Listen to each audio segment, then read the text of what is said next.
वर सदर पथकाची शक्ती नजर असणारे असे प्रकार आढळून आल्यास कारवाई केली जाईल। उगीच माझं बापाचं रिव्हॉल्वर पडलो होतं, मी सहज बघायला घेतलं, असं झालं तसं झालं, फोटो काढला, चालणार नाही।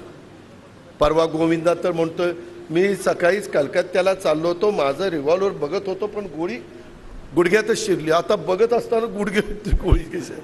बरं आता तो अभिनेता आहे बाबा, तू म्हणतो ती खरं, त्याच्यावर काही बोलताही येत नाही, कारण खासदार होते।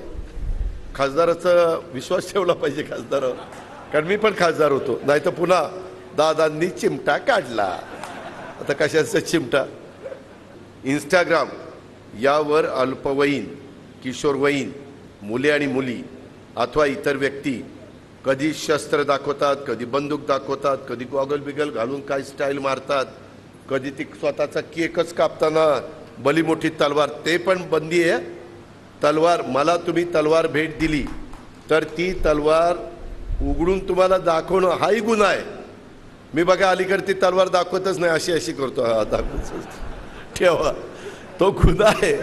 मला वरिष्ठ अधिकाऱ्यांनी सांगितलं दादा हे गुन्हा आहे, आणि तुद्याच्याला दाखवली तर लोक म्हणतात नाही नाही दादा काढा काढा दाखवा, तिच्या आयला दाखवा ना, आम्हाला दाखवा पोलीस स्टेशन दे रे ते। अशा पद्धतीनं काही कायदे कडक करण्यात आलेले आहेत।